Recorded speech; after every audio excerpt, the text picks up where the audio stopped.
Okay, so you're listening to a very, very special episode of Members of Technical Staff. You might be wondering, Jaden, this is the second time in 3 weeks in which you've been by yourself, and why the fuck are you not in your bathtub? Well, one, there's beauty in novelty, and I'll get into that in a little bit. So I think, let the bathtub bit breathe for a little bit. I'm clothed again. I mean, at least half clothed. And so we can push that aside. And let's just say that this week some plans fell through, and thank God you guys are deranged enough to enjoy the episodes by myself the most. They are the ones that outperform. So there's something fucking wrong with you guys. Let's just put it that way. In any case, what I wanted to get into this week, I wanted to get into the state of startup distribution. Now, adjacent to the whole media thing, who I initially had lined up to speak to, we were going to go all into this thing, but I figured, why don't I just take on the entire topic myself as a half-employed 27-year-old podcaster with half opinions on everything. And so you'll get to hear me say lots of things such as, I guess we'll see, time will tell. Right? Because you can't actually knock me for saying stuff like that, plus I get to sound really smart. So I'm just going to take a quick sip of my tea, just get a little bit of ASMR here. Because it is almost 10 p.m. on a Monday evening, and I'll release this probably 10 a.m. tomorrow morning. So that is the state of Mott's right now. It really is. Although it had a really, really nice jazz recital last weekend, which took up the majority of my focus. But nevertheless, let's jump into this here right now. So startup distribution. What the fuck is happening? Have launch videos died? They absolutely have not. For whatever reason, sort of Q4 last year seemed to be absolutely just roaring with launch videos. In fact, companies that I worked with, they would often come to me and be like, Jaden, how much money should we spend on a launch video? And oftentimes I say that actually depends. I heard of a startup that paid up to $250,000 for a fucking launch video. Concerning.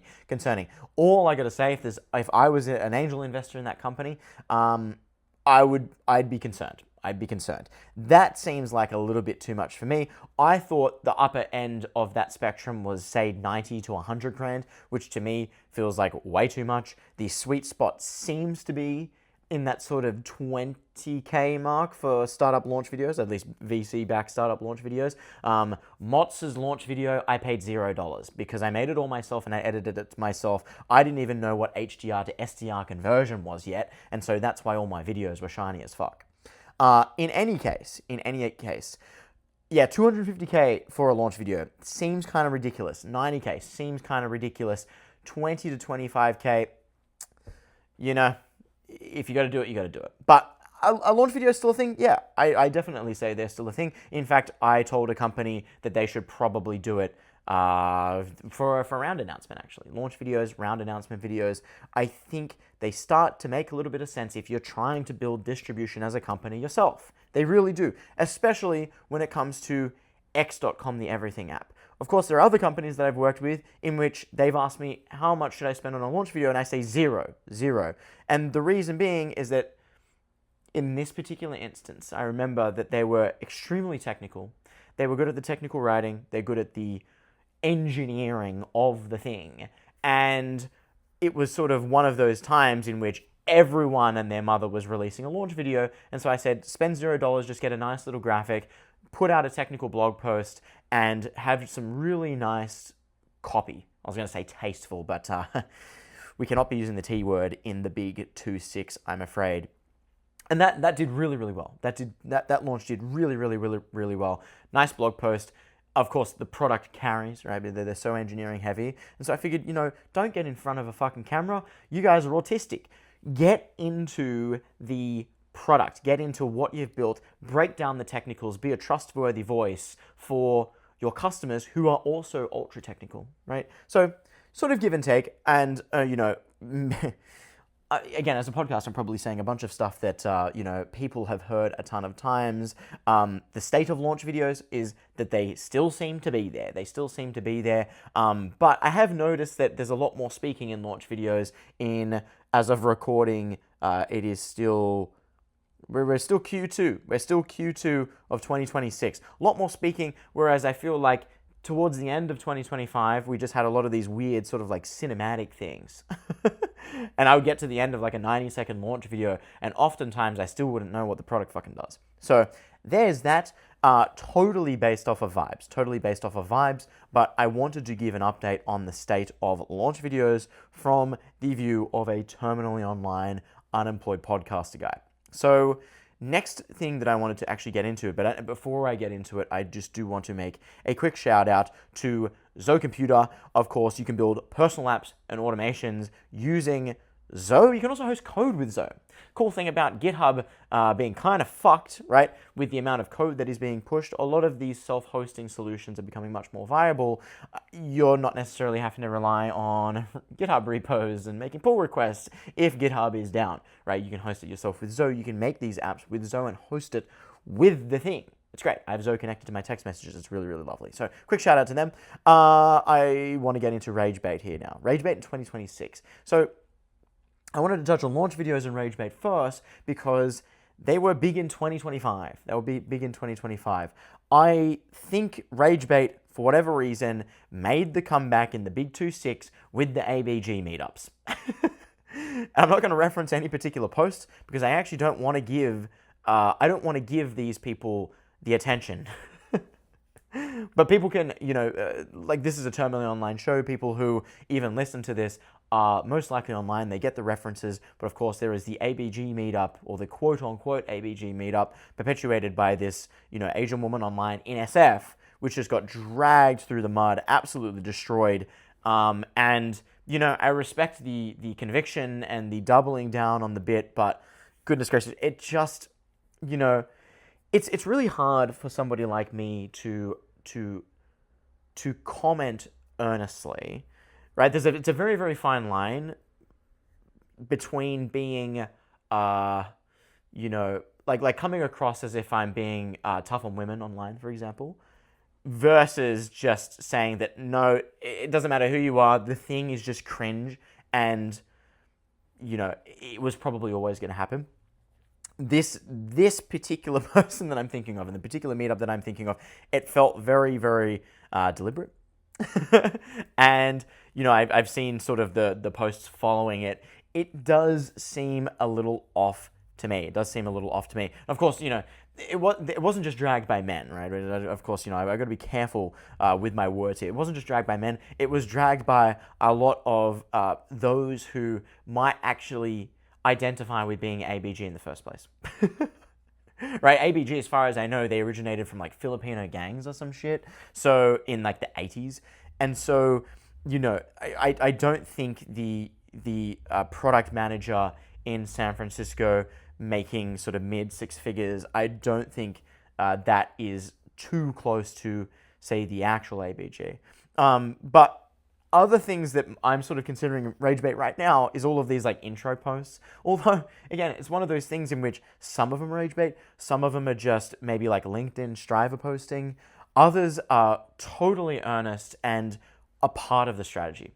I don't really know. I have tried to actually stay out of it. I am not one to kind of dunk on these posts. I dunk on them if they are so clearly, obviously, so cringe. But those that I actually think a lot of these are coming across as like earnest, and they're getting raked over the coals. Which is a little concerning. So talking about Ragebait, ABG UGC, right? This has kind of been a theme so for this year as well. ABG UGC. I mean, there's a bunch of these startups, again, feels like they're looking for these, like almost like the prettiest women that they can find in order to shill software. It's bizarre. I'm not going to name startups. There are a few of them that I can think of off the top of my head. I must say that the UGC is not necessarily always ABG I'm using ABG because that's sort of the term that has been coined over the last few quarters, I would say. Of course, none of these are actually ABGs. They're just Asian marketing women making Instagram reels about software products. And, they're also on TikTok and also now on Twitter as well. And so this does seem to be a trend. I don't know. I honestly find the whole thing a little bit strange. A little bit strange. So, to kind of get into an example here of the sort of can't necessarily tell whether earnest, but also strivery, but also maybe has not spent much time on Twitter, I'm going to go ahead and give this woman the benefit of the doubt and say it's quite earnest. And yeah, I'm just gonna leave it at that. But basically, Katerina Chia, she has this post, and this almost a million views. This was June 20, 2026, a couple of days ago. She says, "Hi, it's Katerina, new to X, so here's an intro. Born and raised in the Bay, math and finance student. Previous Crash Market and Eat Persona. I have no idea what the fuck any of them do. Go to market at some AI company. 7K on LinkedIn. That's a bold move. That's a bold move, putting the LinkedIn followers there. Founding fellow at The Collective. I just have no idea what any of these things mean.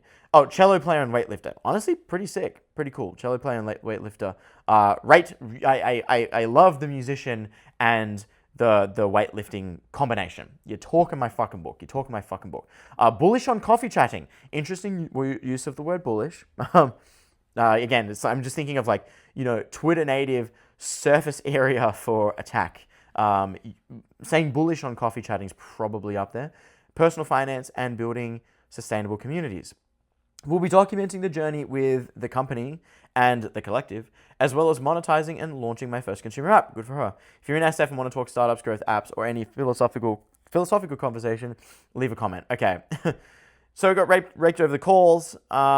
This was sort of used over the last few days as sort of the quintessential example of the striver slop intro post. Now, this is not new in the last couple of days. This has been happening for months. In fact, I have parody versions of this. In fact, I actually think I made a parody version of this even just a couple of months ago. I can overlay it and find it. I'm not going to read it right now. But this has sort of kicked off this wave. And again, people have sort of thought of this as it's like another version of ABG UGC or Asian Woman UGC. And, I want to give the benefit of the doubt to Katerina. There's definitely some others that are, they come on and there are companies, I'm sure, with particular directives, right? It's like, okay, here's a format that we know that works. We have this very, very good looking marketing girly on the team. Here's a way in which you can get an instant, few hundred, even in some cases, thousands of followers.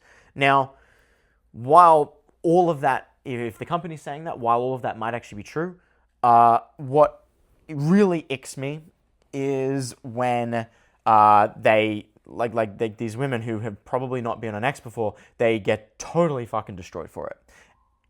I would feel much better if the companies are like, hey, here's something that could work, because it will, but you need to know the downside. You need to know what you're getting into. You need to know what happens if your post reaches the incel crowd. Hell, you need to know if your post comes across as sort of LinkedIn strivery, you're going to get flack from everyone. And unfortunately, this is what has happened with Katerina. Seems like a bit of a comms issue, but she's got 1,000 followers from it now and kickstarted an entire format. So there's that. I really wanted to make a mention of it because it has been in the last few days. Do I recommend people do this? So I would only recommend that people do that, or companies with their marketing girlies do that, if the marketing girlies, one, have a thick skin and know exactly what they're getting into on X.com the Everything app, because X.com the Everything app can be, and is a lot of the time, a very bad, awful, no good place, especially for women. I'm sounding like a fucking woke cuck, but I think these things are all worth thinking about, because, gosh, it really, really does look like some of these companies are just throwing these marketing girlies out and just fucking feeding them to the wolves. It feels really off to me, and I don't like it. Sorry to be such a Debbie Downer on that, getting passionate about it, but we're talking about the state of startup distribution, and I think the tactics are getting a little strange. They're getting a little strange. So there's that. Before I get into the next one, and again, we'll take a nice, more wholesome turn here in just a second. But I first want to make a mention to Blackbox AI, Blackbox.ai, the guys that have been with me for months at this point. Push-ups, all of these sorts of things. We align. They have Navy SEALs on their team. Great ad read. Just start by just fucking glazing the fuck out of the guys that work there. But you know, Blackbox AI, the coding agent that's used by over 30 million plus developers worldwide. They have all these cool little commands. I mean, you can use /Claudex, for example, or /auto is a cool thing that they have, in which depending on where you are in your project or where the agent is in the project, whether that's like writing the code or reviewing the code, /auto goes ahead and picks the best model for each given task, right? It picks the most suitable model for each given task on its own, right? Fully autonomously. Of course, their mission is full self-coding. All of these cool things you can actually do with Blackbox. You can do it in the CLI. You can do it with the IDE. All these things, definitely check them out. They are cool because all the MOT sponsors are fucking cool, right? That is the idea. I don't take on many sponsors, but I definitely take on the cool ones. So there is that. Now, jumping into something a little more wholesome, I want to get into billboards. Of course, we've all seen sort of the ChatGPT, Codex billboards, whatever. I'm not going to go ahead and actually air them because I just think they're a little bit played out.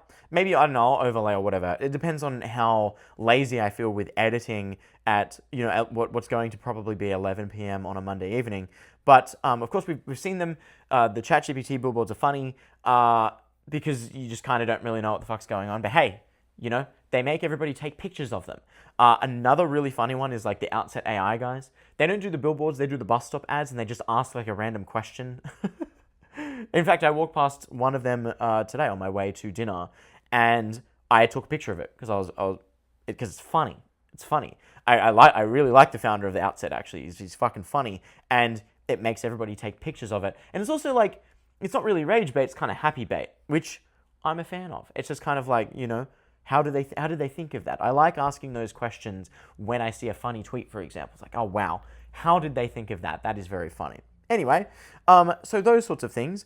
And we have, the cool thing about billboards is that they've been around for a while. Billboard prices are through the roof here in SF.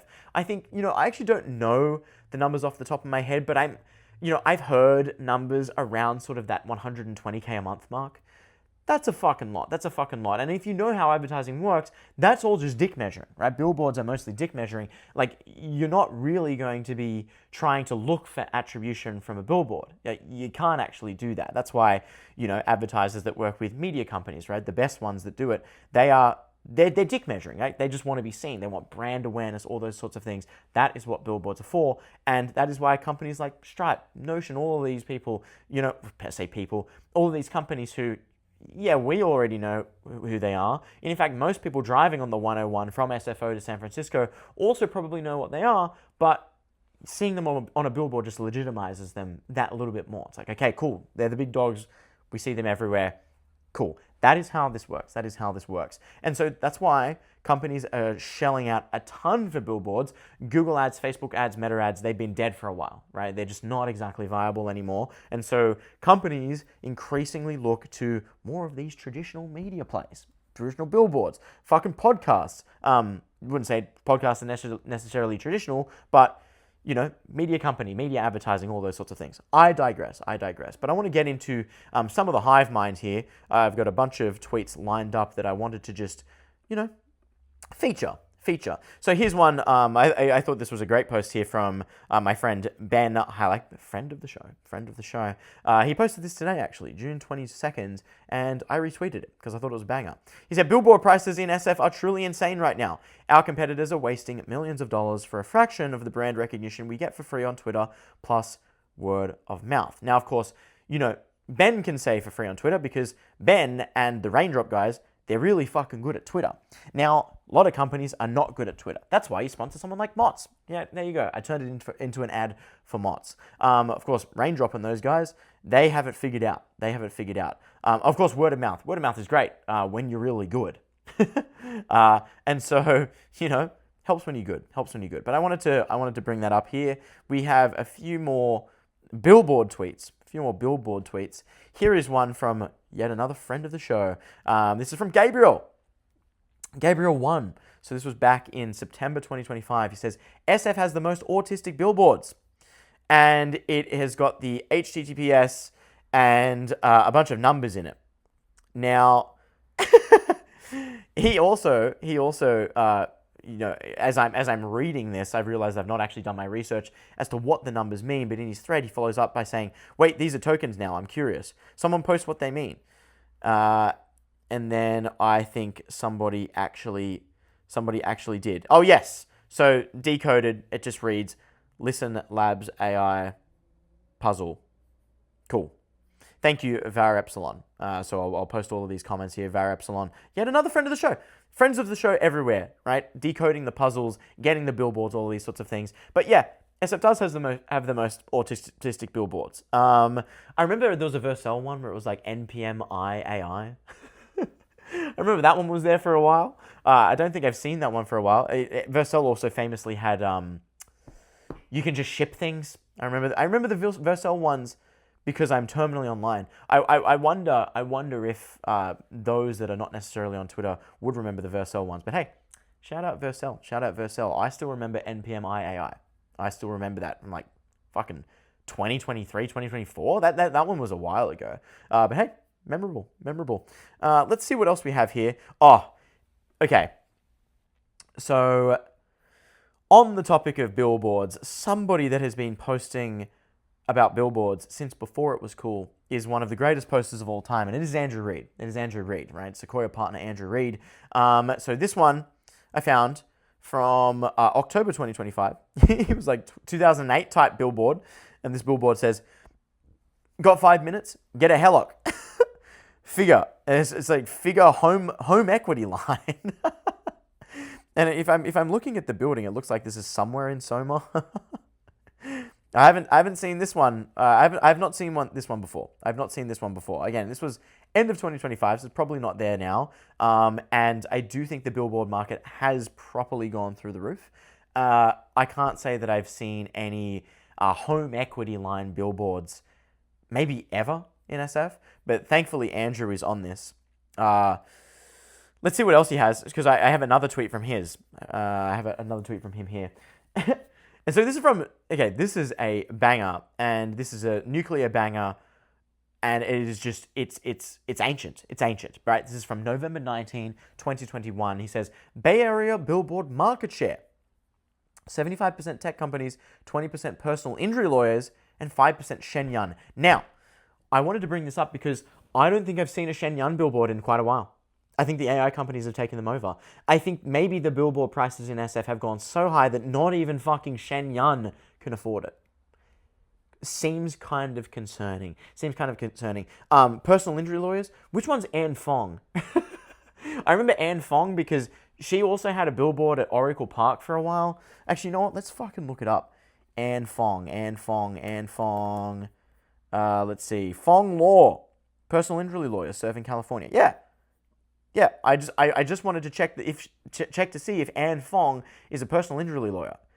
And the reason I know of Anne Fong is because I've seen her damn billboards. Now, I've not seen her billboard in a while, and I've not seen Shenyang in a while. Maybe SF is actually over. And maybe that also just emphasizes, once again, I'm kind of hammering home on this point, how expensive billboards are now. Right? If Anne Fong can't afford it, you're fucking kidding me? She was everywhere for a while. If Shenyang can't afford it, all I'll say is that if anybody sees a Shenyang billboard, please send it to me. Or just like tag me in it, because I want to know if they still exist. Because I'm not convinced that they are. I'm convinced that the VC-backed AI companies have just bid this market up so much in a fight for your attention, right? A fight for this distribution here in San Francisco, and they're paying $120,000 a month plus. Honestly, when they could probably just be, paying maybe a podcast. Anyway, there's that. Let's see, what else do I have? It wouldn't be a billboard segment if without Paula Rambles. So, dearest friend of the show, Paula Rambles, she says, one of my favorite genres of SFDMs is from startups that just put up a billboard and are like, hey, can we pay you to take a picture of our billboard and turn our offline ad into an online ad? Now, this is where I think the Outset AI guys have done really, really well. It's where Monaco has done really, really well.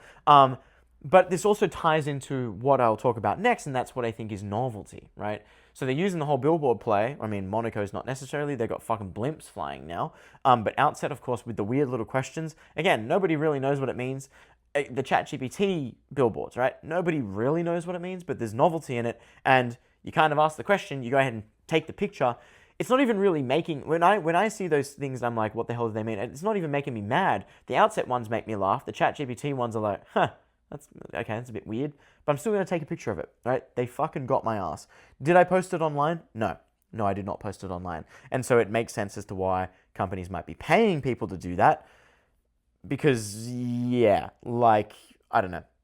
I mean, unless you're Andrew Reid finding home equity lines, yeah, you're probably not posting it online. The Monaco blimp and the Monaco plane, however, that is a different story. That is a different story because I did see that I did see that a little bit.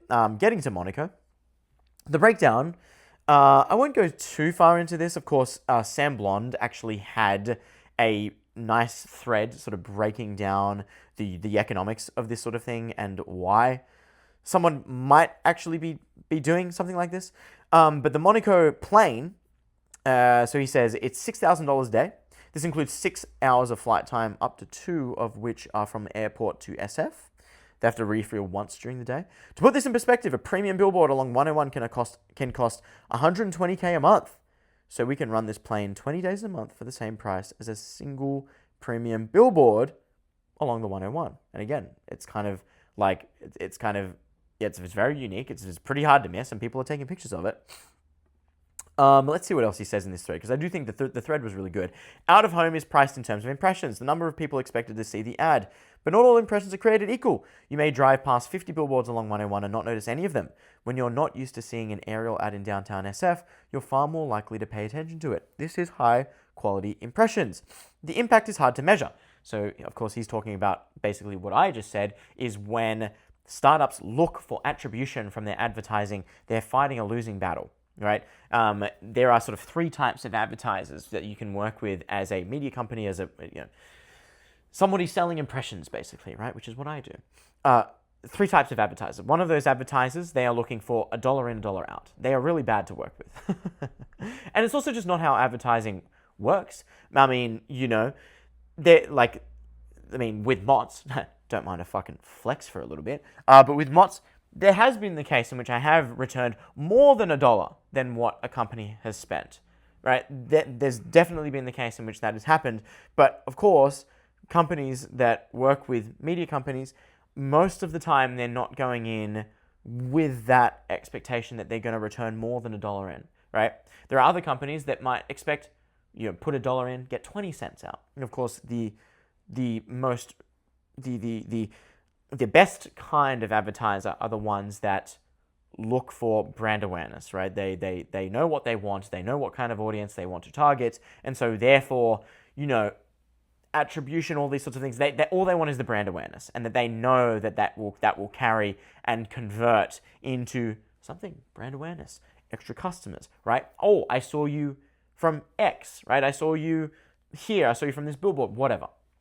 That goes a long way. So he continues here. So I finished off with, the impact is hard to measure, but the anecdotal evidence suggests this is far higher ROI than most $100,000 ad campaigns. We've received countless messages with pictures of the plane, and people mention it on seemingly every call we're having with somebody in SF right now. This rarely ever happens with paid advertising. So there's that, right? So he goes into it a little bit more. You know what? I'm going to read the last one because it's a good thread. The biggest reason this is so effective is that no one has done this in SF. That's not true, actually. I believe Paula followed. I think there was like some beverage company that did it. But I'll leave that there. Maybe no tech company's doing it, but I just don't think that's right. But he says, no one has done this in SF. We're the first. It's just not right. Aerial advertising exists in places like Miami Beach, but I've never seen it in San Francisco. Okay, just because you didn't see it doesn't mean it's not existed. It has been done a bunch of times. There will be others that start now because of us, but people will still think of Monaco when they see a new company advertising because we started the trend. In order to go viral with paid advertising, you have to try something new. Yeah. Take risk, be creative. Otherwise, you're paying a premium just to be like everyone else with a billboard on a highway. Yep. Couldn't agree more. Couldn't agree more with all of that. Well, except for the being the first, which is not true, but whatever. It's sort of a moot point. It actually doesn't matter. So this brings me to the last thing that I want to touch on. That is novelty. Which is exactly what Sam was talking about here. Before I do that, though, I want to give a shout out to Cappy.ai, your agentic IDE, multiplayer IDE. You can go ahead and connect it to your Slack and get non-technicals to make pull requests from Slack. Very scary, very concerning. As far as I know, Cappy's also building itself. So, I think maybe Cappy's probably going to be the first to get to fucking recursive self-improvement. Also, important to note that a lot of the Cappy guys have girlfriends. So I do actually think that is very, very high signal when it comes to startups. Just saying. When a founder has a girlfriend and, sets aside time for dating and, being happy, I think that's really good. Big fan of the Cappy guys. So, to get into this here, novelty.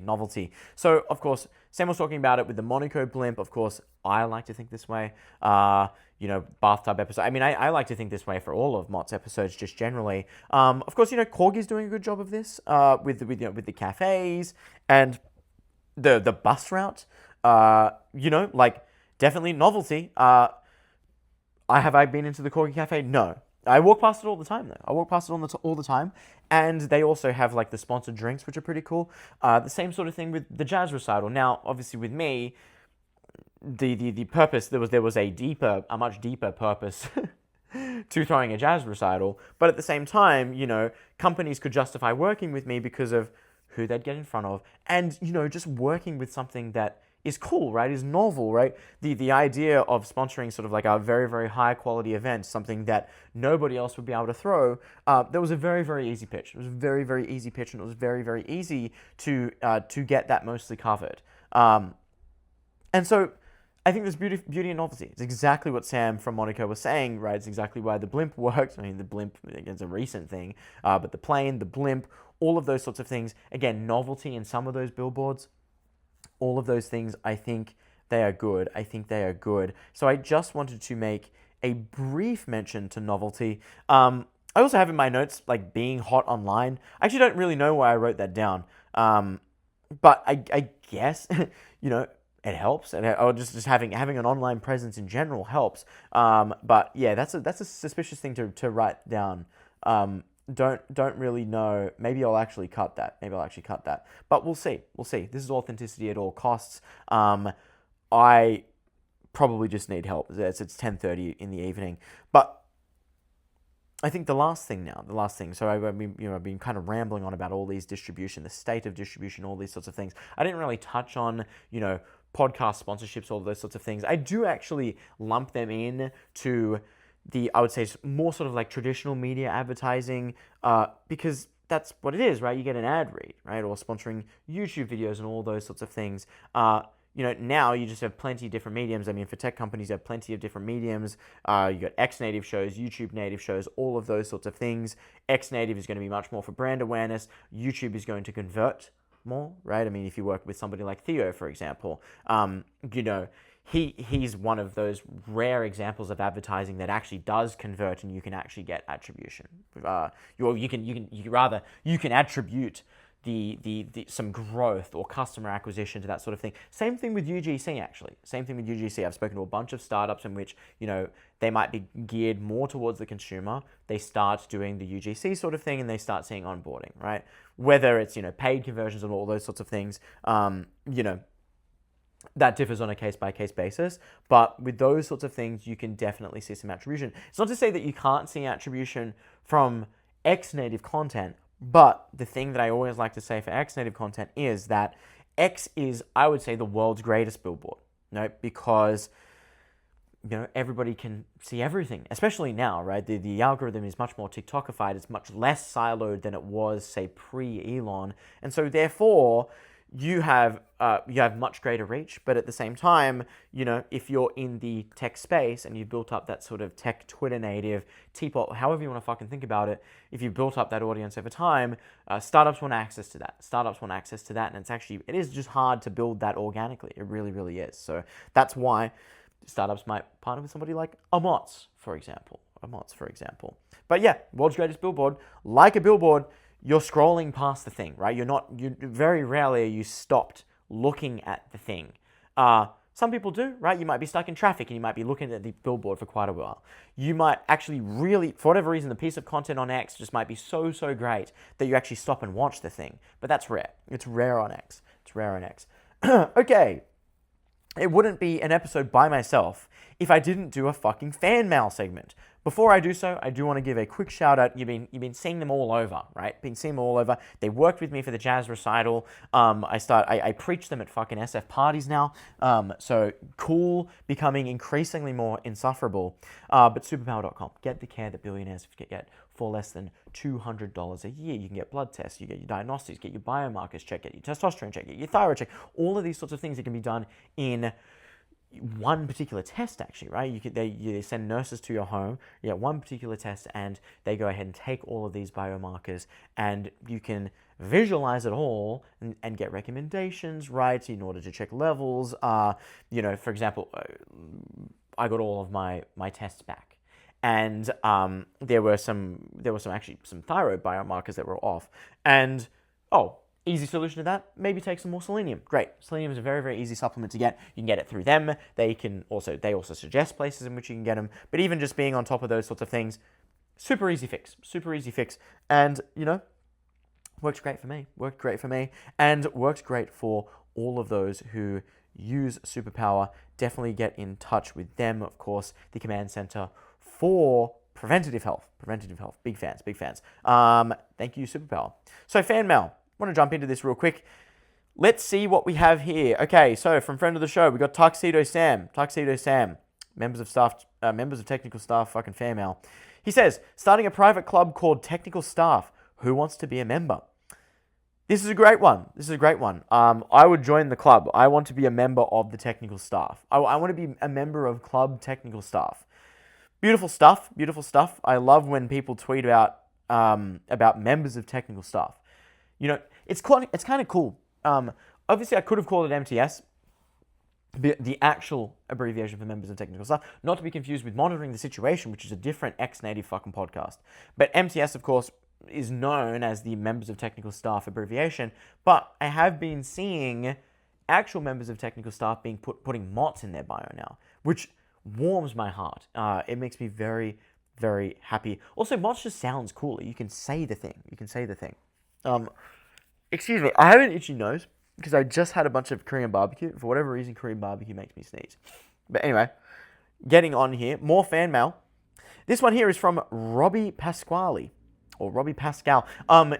He's Australian, dear reply guy, and he had a reaction to my tweet. Now, I'm going to try and explain this the best that I possibly can, but Twitter, or X now, fucking losing my mind.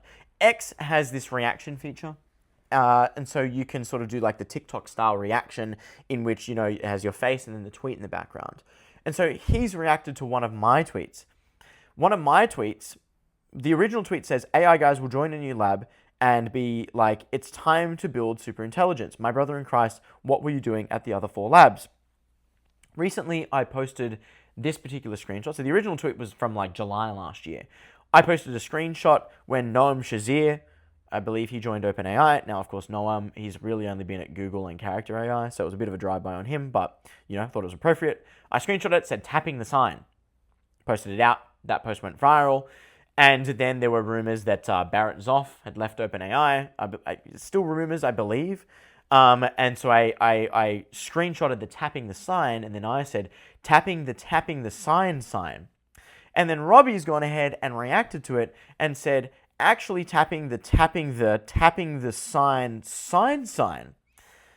And I thought this was pretty good. I only got 8 likes, and I retweeted it, so I wanted to boost it. But I thought this was good gear. He's also got no shirt on.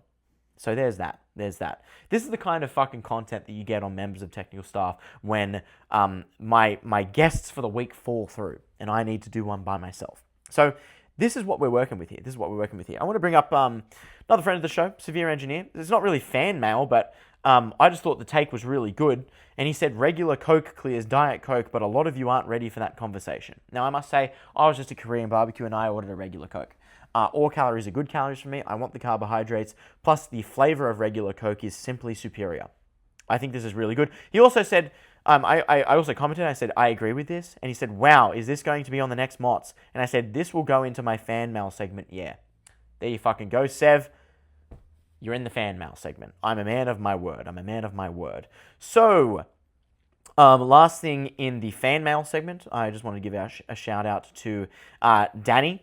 So, Danny Phantom, I was just with him for dinner, and he's actually not Danny Phantom anymore. He's actually just Danny _ he said, he was just kind of like, he was just up my ass a little bit for not having given him a mention yet. And so I said I would. So Danny, if you're listening to this, there's your mention. Welcome to the MOTS empire.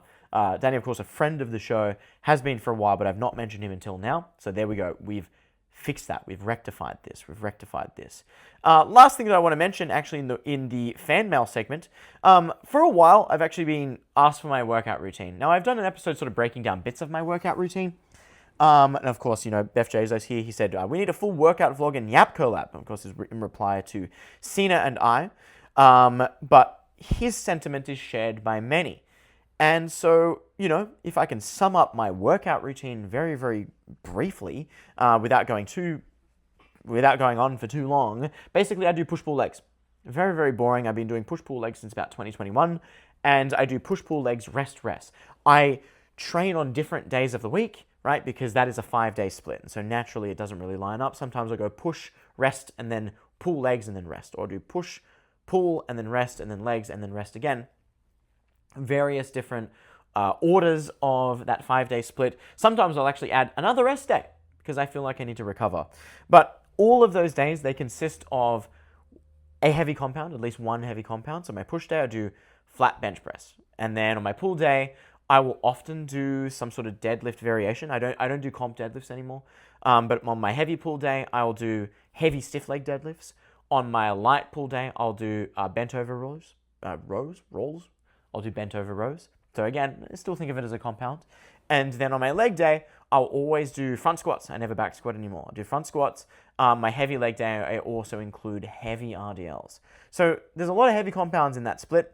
And of course, the rest of it around it is a lot of bodybuilding. I've been doing a lot of incline dumbbell press. So the thing has been adding a lot of volume to my chest, which is something that I've always lacked. A ton of side lateral raises. A lot of people ask about my shoulders. That comes from a ton of side lateral raises. I actually do no overhead pressing. I found that, I do so much pressing as it is, a lot of horizontal pressing. I'm hitting my front delts enough. I found that overhead pressing was just too much pressing for me, and I can get far more stimulation out of heavy lateral raises, heavy side lateral raises, than I do out of overhead pressing, and I get a lot less of the CNS, whatever effects. So there's that. So yeah, a lot of front squats, a lot of heavy RDLs, a lot of weighted pull-ups. Really, really like weighted pull-ups. And for biceps, I love straight barbell curls. Controversial opinion in Pride Month. You're using the straight barbell, not the bent easy bar. The Pride Month bar. That's a little bit of a drive-by. But yeah, that's the gist. Maybe one of these days, if I get so insufferable, I can make an entire episode breaking down every single one of my workouts, right? Because I have it memorized. My entire program is memorized. Who knows? Maybe I can fucking sell my program or figure out some other grift in that regard. But anyway, I think this is actually a good place to wrap. We've kind of rambled a little bit. A lot of things on my mind. A lot of things I've been seeing. The billboards, all of those sorts of things. Very, very in the moment, and very much a part of the SF culture, right? People taking pictures of billboards, people taking pictures of the Monaco blimp, all of those sorts of things.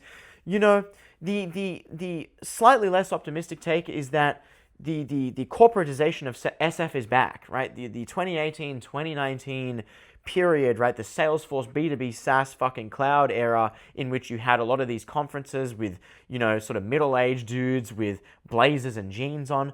All of those dudes are back, right? All of the strivers are back in SF, right, chasing the AI money, right? A lot of the AI companies that were started when SF was the Wild West, they're printing now. So the Strives are back. And so naturally, the culture has devolved onto billboards and distribution a little bit. So, maybe not the happiest take. It's not necessarily bad. I think some of the billboards are really funny. But it's just an observation. So I'll leave you with that.